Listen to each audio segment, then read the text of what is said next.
ಒಂದೇ ದೃಷ್ಟಿಯಲ್ಲಿ ಯೋಚನೆ ಮಾಡಕ್ಕೆ ಬರುತ್ತಾ ಅಂತ ಈಗ ಅವ್ರು ಹೇಳಿದ್ರು ಫ್ರೀ ಬೀಸು ಅಂತ ಹೇಳಿದ್ರು. ಎಲ್ಲ ರಾಜ್ಯಗಳಲ್ಲಿ ಓನ್ಲಿ ಫ್ರೀ ಬೀಸ್ ಫ್ಯಾಕ್ಟರ್ ಆಗುತ್ತಾ ಅಂತ. ಈಗ ಹರಿಯಾಣದಲ್ಲಿ ಬೇರೆ ಬೇರೆ ಫ್ಯಾಕ್ಟರ್ ಇತ್ತು, ಜವಾನು, ಕಿಸಾನು, ಪೈಲ್ವಾನ್, ಇದೆಲ್ಲದರ ಮಿಸ್ಮ್ಯಾನೇಜ್ಮೆಂಟ್ ಇತ್ತು. ಜಮ್ಮು ಕಾಶ್ಮೀರದಲ್ಲಿ ಬೇರೆ ಕಾಸ್ಟ್ ಈಕ್ವೇಷನ್ ಇತ್ತು. ಕೇವಲ ನಾವು ಒಂದಕ್ಕೆ ಸೀಮಿತ ಮಾಡಿ ಹೇಗೆ ಹೇಳೋದಕ್ಕೆ ಬರುತ್ತೆ? ಇಲ್ಲಿ ಹರಿಯಾಣದಲ್ಲಿ multiple factors might have worked.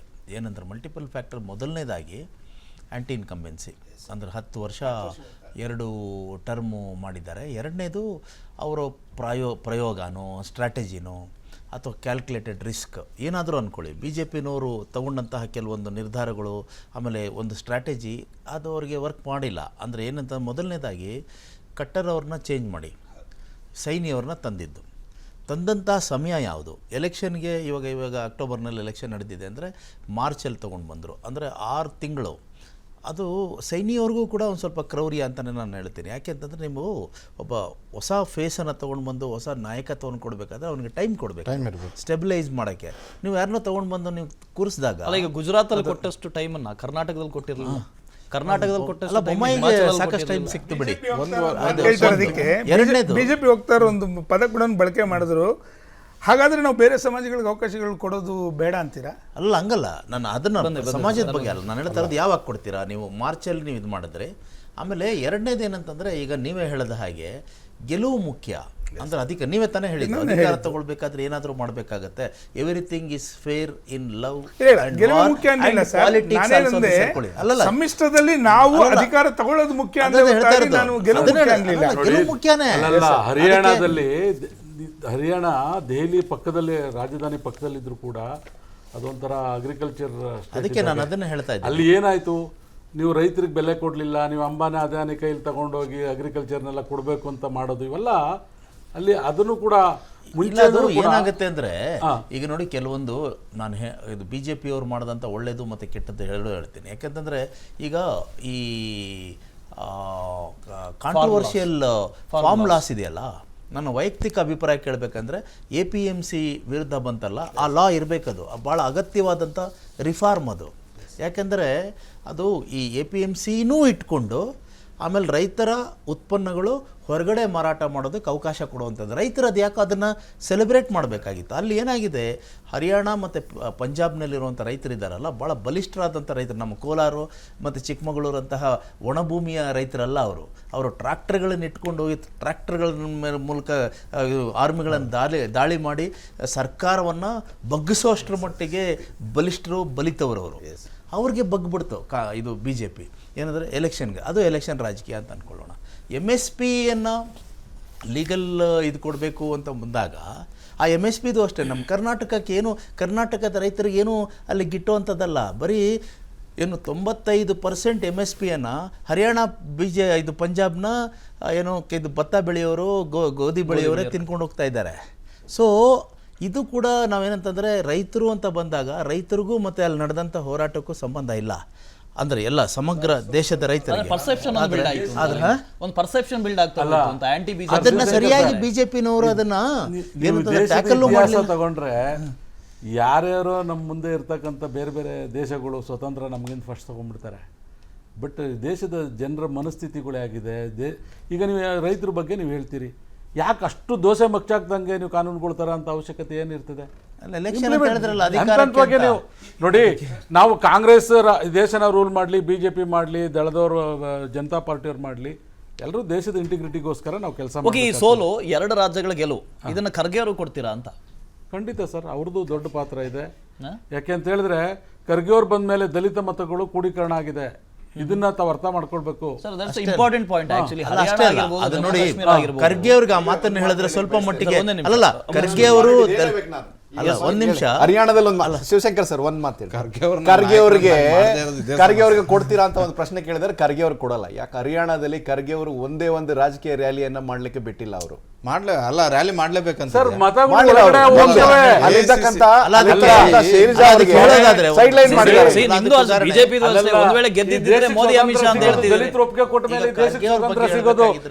ಸರ್ಕಾರ ಸಿಗಲ್ವಾ? ಧರ್ಮಸೇನ ಅವ್ರು ಹೇಳಿದ್ರು ದಲಿತ ವೋಟ್ಸ್ ಅಂತ. ಈಗ ಖರ್ಗೆ ಅವರು ಹಲವಾರು ಬಾರಿ ಹೇಳಿದ್ದಾರೆ.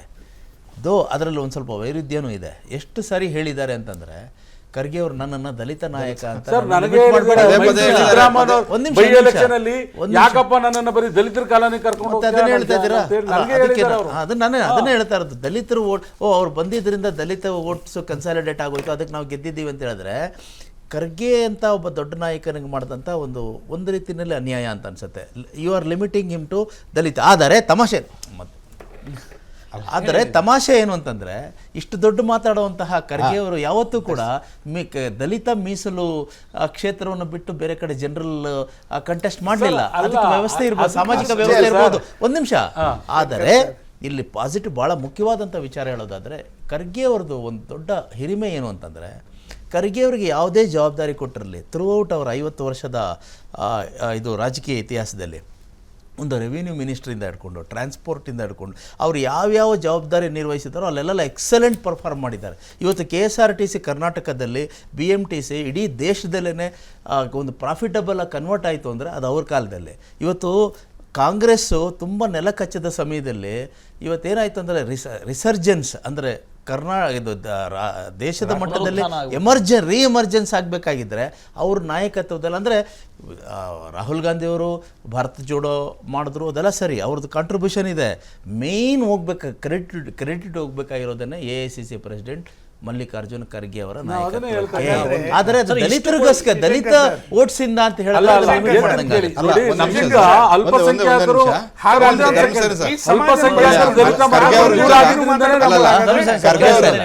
ಈ ಸಮಾಜಕ್ಕೆ ಕೊಟ್ಟಿರ್ತಕ್ಕಂಥ ಸ್ಥಾನಮಾನಗಳ ಬಗ್ಗೆ, ಯಾಕೆಂದ್ರೆ ಆ ಟ್ರಂಪ್ ಕಾರ್ಡ್ ಅನ್ನು ಪ್ಲೇ ಮಾಡೋದಾದ್ರೆ ಆ ಸಮಾಜಕ್ಕೆ ಸ್ಥಾನಮಾನಗಳ ಬಗ್ಗೆ ಕೂಡ ಮಾತಾಡಬೇಕು.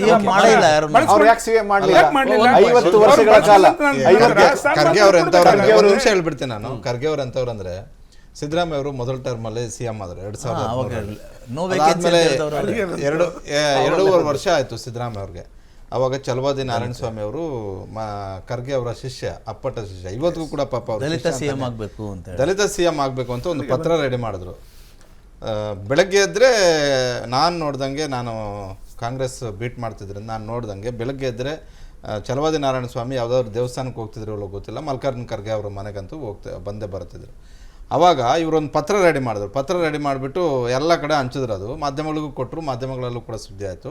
ಬಹಿರಂಗವಾಗಿ ಹೇಳಿದ್ರು, ನನಗೆ ಮುಖ್ಯಮಂತ್ರಿ ಸ್ಥಾನ ಕೊಡೋದಾದರೆ ನನಗೂ ಇಷ್ಟ ಇದೆ, ಆದರೆ ದಲಿತ ನಾಯಕ ಅಂತ ಕೊಡೋದಾದರೆ ಬೇಡ ಅಂತ ಹೇಳ್ಬಿಟ್ಟು. ಅಷ್ಟೇ ಅಲ್ಲ, ಅವ್ರು ಇನ್ನೊಂದು ಮಾತು ಹೇಳಿದ್ರು ಒಂದೇ ಸಾರಿ. ಇಲ್ಲಾಂದ್ರೆ ಸಿದ್ದರಾಮಯ್ಯ ಅವ್ರದ್ದು ಇವಾಗ ಪರಿಸ್ಥಿತಿ ಏನಿದೆ ಅದಕ್ಕಿಂತ ಅತಂತ್ರವಾಗಿತ್ತು. ನೀವು ಹೇಳಿದ್ದು ಮಾರ್ತಿಯವರೇ ಕರೆಕ್ಟಾಗಿದೆ. ಏನಂತಂದರೆ ಸಿದ್ದರಾಮಯ್ಯ ಅವ್ರದ್ದು CM ಕುರ್ಚಿ ಅಲ್ಲಾಡಕ್ಕೆ ಶುರುವಾಗ್ಬಿಟ್ಟಿತ್ತು, ಅವ್ರನ್ನ ತೆಗೆದೇ ಬಿಡ್ತಾರೆ ಅಂತ. ಯಾಕಂದ್ರೆ ದಲಿತ CM ಆಗಬೇಕು ಅಂತ ಖರ್ಗೆ ಅವ್ರದ್ದು ಹೆಸರು ತಂದುಬಿಟ್ಟಿದ್ರು. ಒಂದೇ ಒಂದು ಮಾತಲ್ಲಿ ಖರ್ಗೆ ಅವ್ರು ಏನು ಹೇಳಿದ್ರು, CM ಕುರ್ಚಿ ದೇರ್ ಇಸ್ ನೋ ವೇಕೆನ್ಸಿ, ಖಾಲಿ ಇಲ್ಲ, ಹಾಗಾಗಿ ಆ ವಿಷಯನ ತರಬೇಡಿ ಅಂತ ಹೇಳಿ 5 ವರ್ಷ ಅವ್ರು ಹೇಳ್ತಾರಲ್ಲ, ದೇವರಾಜ ಅರಸು ಬಿಟ್ಟರೆ ನಾನು ಸೆಕೆಂಡು ಸಿದ್ದರಾಮಯ್ಯ ಅವರು 5 ವರ್ಷ ಕಂಪ್ಲೀಟ್ ಮಾಡಿದ್ದಂಥ ಒಂದು ಕೀರ್ತಿ ಅದು. ಅದರ ಶ್ರೇಯ ಅವತ್ತು ಒಂದು ರೀತಿಯ ಸ್ಟೇಟ್ಸ್ಮನ್ಲಿ ಒಂದು ಆಟಿಟ್ಯೂಡನ್ನು ತೋರಿದಂಥ ಖರ್ಗೆ ಅವ್ರಿಗೆ ಸೇರುತ್ತೆ. ಖರ್ಗೆ ಅವ್ರ ಬಗ್ಗೆ ಕೂಡ ಒಂದು ಪದಬಳಕೆ ಆಗಿತ್ತು. ಒಂದೇ ಸಣ್ಣ ಪದಬಳಕೆ ಹೇಳ್ಬಿಡ್ತೀನಿ. ಅವತ್ತು ಕೂಡ ಒಂದು ಮಾತು ಬಂದಿತ್ತು, ಹಾಗಾದ್ರೆ ಇತಿಹಾಸ ಇರ್ತಕ್ಕಂಥ ಕಾಂಗ್ರೆಸ್ ಪಕ್ಷದಲ್ಲಿ ಒಂದು ರಾಜ್ಯವನ್ನು ಆಡಳಿತ ಮಾಡ್ತಕ್ಕಂಥ ಒಂದು ನಾಯಕ ಇರ್ಲಿಲ್ವಾ? ವಲಸಿಗರೇ ಮುಖ್ಯಮಂತ್ರಿಗಳಾಗಬೇಕಾಗಿತ್ತು. ಕ್ಷೇತ್ರಗಳಲ್ಲಿ ಕೈ ಪಡೆ ಮುನ್ನಡೆ ಸಾಧಿಸಿದೆ. ಬಿಜೆಪಿ 24, ಪಕ್ಷೇತರರು 10 ಕ್ಷೇತ್ರದಲ್ಲಿ ಮುನ್ನಡೆ.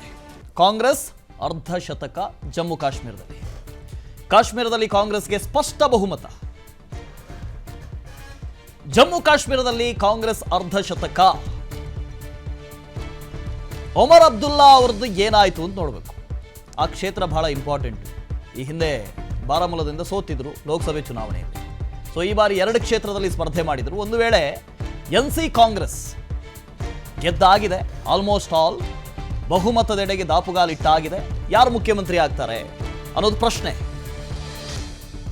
ಜಮ್ಮು ಕಾಶ್ಮೀರದಲ್ಲಿ ಕಾಂಗ್ರೆಸ್ ಅರ್ಧ ಶತಕ ಬಾರಿಸಿದೆ. ಬರೋಬ್ಬರಿ 54 ಕ್ಷೇತ್ರಗಳಲ್ಲಿ ಕಾಂಗ್ರೆಸ್ ಮುನ್ನಡೆಯನ್ನ ಸಾಧಿಸ್ತಾ ಇದೆ.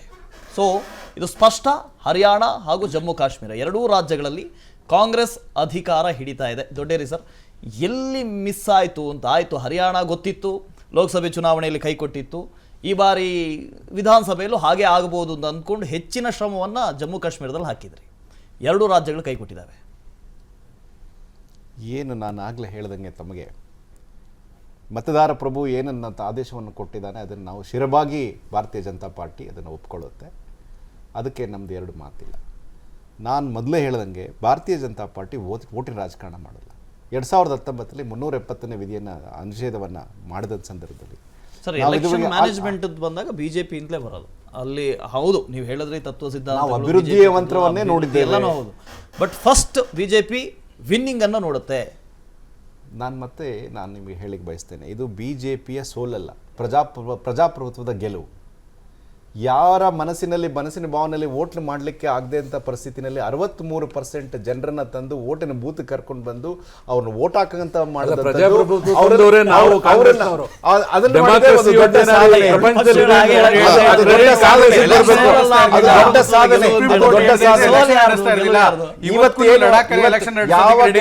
ಯಾವ ಕೈಗಳು ನಡೀತಿದ್ವೋ ಅವತ್ತು ಪೆನ್ ಹಿಡಿದಿದ್ದಾವೆ. ಅದೇ ಪೆನ್ ಹಿಡಿಯುತ್ತಂತವ್ರು 18 ವರ್ಷಕ್ಕೆ ಬಂದ್ಮೇಲೆ ನಮ್ಮ ಭಾರತೀಯ ಜನತಾ ಪಾರ್ಟಿ ಕೊಟ್ಟಂತ ಒಂದು ಜಮ್ಮು ಕಾಶ್ಮೀರ ಕೊಟ್ಟಂತ ಒಂದು ಏನು ದೊಡ್ಡ ಸ್ಥಾನಮಾನ ಇದೆ, ಅಭಿವೃದ್ಧಿ ಇದೆ, ಅದನ್ನ ನೋಡಿ ಮುಂದಿನ ದಿನಗಳಲ್ಲಿ ಆ ಯುವಕರು ತಾವು ನಿರ್ಧಾರ ಮಾಡಿ ಭಾರತೀಯ ಜನತಾ ಪಕ್ಷವನ್ನ ಸಪೋರ್ಟ್ ಮಾಡ್ತಾರೆ. ಅದ್ರಲ್ಲಿ ಇವತ್ತಲ್ಲ ನಾಳೆ ನಾವು ಜಮ್ಮು ಕಾಶ್ಮೀರದಲ್ಲಿ ಆಡಳಿತವನ್ನ ಮಾಡೇ ಮಾಡ್ತೀವಿ. ಅದ್ರಲ್ಲಿ ಯಾವುದೇ ಅನುಮಾನ ಬೇಡ. ನೋಡಿ ನಾವು ಜನಸಂಘವನ್ನ ಸ್ಥಾಪನೆ ಮಾಡಿದಂತ ಸಂದರ್ಭದಲ್ಲಿ ನಮ್ದು 2ರಿಂದ ಬಂದವರು ನಾವು ಇವತ್ತು 15ನೇ ವರ್ಷಕ್ಕೆ 11ನೇ ವರ್ಷಕ್ಕೆ ನಾವು ಈ ದೇಶದಲ್ಲಿ ದೇಶವನ್ನು ಆಳ್ತಕ್ಕಂಥ ವ್ಯವಸ್ಥೆ ಬಂದಿದ್ದೇವೆ. 2 ಸೀಟಿಂದ ಬಂದಂತವ್ರು ನಾವು. ಇಲ್ಲಿ ಅನಂತಕುಮಾರ್ ಅವರು, ಯಡಿಯೂರಪ್ಪನವರು ಸೈಕಲ್ ಮೇಲೆ ಹೋಗಿ ಒಂದು BJP ಪಕ್ಷವನ್ನು ಕಟ್ಟಿ 2008 ಮೇಲೆ ಬಂದಂಥವ್ರು ನಾವು ದೊಡ್ಡ ಸಂಖ್ಯೆಯಿಂದ ಬರಲಿಲ್ಲ. ಇವತ್ತೇನು ನಾವು 24-30 ತಗೊಂಡಿದ್ದೀವಿ, ಅದು ದೊಡ್ಡ ಜಯ ನಮಗೆ. ನಾವು ಎರಡು ಕ್ಷೇತ್ರದಿಂದ ಬಂದವರು, 2 MP ಶೂನ್ಯ ಸೈಕಲ್ ಮೇಲೆ ಓಡಾಡಿ ಪಕ್ಷವನ್ನು ಕಟ್ಟಿದಂಥ ಪಾರ್ಟಿ ಇದು. ನಮ್ಮ ಶ್ಯಾಮಪ್ರಕಾಶ್ ಮುಖರ್ಜಿ ಅವರು ಅವತ್ತೇ ಹೇಳಿದ್ರು ಇದು ಅವಿಭಾಜ್ಯ ಅಂಗ ಆಗ್ಬೇಕು ಅಂತೇಳಿ. ಅವರು ತಮ್ಮ ಪ್ರಾಣವನ್ನ ಅಲ್ಲಿ ಜಮ್ಮು ಕಾಶ್ಮೀರದಲ್ಲಿ ಅವರು ತಮ್ಮ ಸಮರ್ಪಣೆ ಮಾಡ್ಕೊಂಡಂತವ್ರು. ಹರಿಯಾಣದಲ್ಲಿ ಆಮ್ ಆದ್ಮಿ ಪಾರ್ಟಿ ದೊಡ್ಡರೇ ಅವರೇ, ನೀವು ಹೇಳಿದ್ರೆ ಯಡಿಯೂರಪ್ಪ ಮತ್ತು ಅನಂತಕುಮಾರ್ ಅವರು ಸೈಕಲಲ್ಲಿ ಓಡಾಡಿ ಪಕ್ಷ ಕಟ್ಟಿದವ್ರು ಅಂತ. ಅಂಥವ್ರನ್ನ ಇವತ್ತು BJP ಅವ್ರು ಗುರುತಿಸ್ತಾ ಇರೋ ಅಂಥವ್ರನ್ನ ಸರಿಯಾಗಿ ನಡೆಸ್ಕೊಳ್ತಾ ಇದ್ದೀರಾ? ಅವತ್ತು ಪಕ್ಷ ಕಟ್ಟದಂತಹ, ಅವತ್ತು ಸಂಘವನ್ನು ಕಟ್ಟದಂತಹ ನಾಯಕರುಗಳನ್ನು BJP ಇವತ್ತು ಸರಿಯಾಗಿ ಗುರುತಿಸಿ ಸರಿಯಾಗಿ ನಡೆಸ್ಕೊಳ್ತಾ ಇದೆಯಾ? ನಡೆಸ್ಕೊಂಡಿದ್ರೆ ಈ ರೀತಿಯಾದಂತಹ ಒಂದು ಫಲಿತಾಂಶಗಳು ಪ್ರಧಾನಮಂತ್ರಿಗಳು ಒಂದು ತತ್ವವನ್ನು ಹೇಳಿದ್ದಾರೆ. ಈ ಭಾರತ ದೇಶದಲ್ಲಿ ಯಾವುದೇ ರಾಜಕೀಯ ಹಿನ್ನೆಲೆ ಇಲ್ಲದೆ ಇರತಕ್ಕಂಥವ್ರು, ಯಾವುದೇ ರಾಜಕೀಯ ಕುಟುಂಬದಿಂದ ಬಂದಿದ್ದಿರ್ತಕ್ಕಂಥ 1 ಲಕ್ಷ ಯುವಕರನ್ನ ನಾನು ಈ ಒಂದು ನಾಯಕರನ್ನಾಗಿ ಮಾಡಬೇಕು. ಅಂತಹ ಒಂದು ಯಾವುದೇ ಹಿನ್ನೆಲೆ ಇಲ್ಲದಕ್ಕಂಥ ರಾಜಕೀಯ ಹಿನ್ನೆಲೆ ಇರ್ತಕ್ಕಂಥವ್ರು ಈ ದೇಶವನ್ನು ನಡೆಸಬೇಕು. Even at the cost of losing the elections, he has taken the oath. This is the direction of the party. This is thinking. ಯಾರೋ ಒಬ್ರು ದೊಡ್ಡ ಮಗ MLA ಆಗೋದು ಮುಖ್ಯ ಅಲ್ಲ, ಯಾರೋ ಒಬ್ರು ದೊಡ್ಡ ಮಗ ಮಂತ್ರಿ ಆಗೋದು ಮುಖ್ಯ ಅಲ್ಲ. ಆದ್ರೆ ಇದು ಕುಟುಂಬ ರಾಜಕಾರಣ ಅಲ್ಲ, ಇದು 1 ಲಕ್ಷ ಜನರ ಟಾರ್ಗೆಟ್. ಇದು ಏನು, ಯಾವುದೇ ರಾಜಕೀಯ ಹಿನ್ನೆಲೆ ಇರತಕ್ಕಂಥ ಯುವಕರನ್ನ ಇದು ಒಂದು ಪಾರ್ಟಿಗೆ ತರಬೇಕು, ಅವರಿಂದ ಈ ದೇಶವನ್ನು ಆಳ್ಬೇಕು, ದೇಶವನ್ನು ಗುರಿ ಇದೆಯಲ್ಲ, ಅದು ಮುಖ್ಯ. ನಿಮಗೆ ಈ 5 ವರ್ಷ ಆಗಲಿ 10 ವರ್ಷ ಆಗಲಿ. ಅನುಕ್ಷಣದ ಸುದ್ದಿಗಳಿಗಾಗಿ ವಿಸ್ತಾರ ನ್ಯೂಸ್ ಯೂಟ್ಯೂಬ್ ಚಾನೆಲ್ ಸಬ್ಸ್ಕ್ರೈಬ್ ಮಾಡಿ. ಹೊಸ ಸುದ್ದಿಗಳ ನೋಟಿಫಿಕೇಶನ್ಗಾಗಿ ಬೆಲ್ ಐಕಾನ್ ಕ್ಲಿಕ್ ಮಾಡಿ.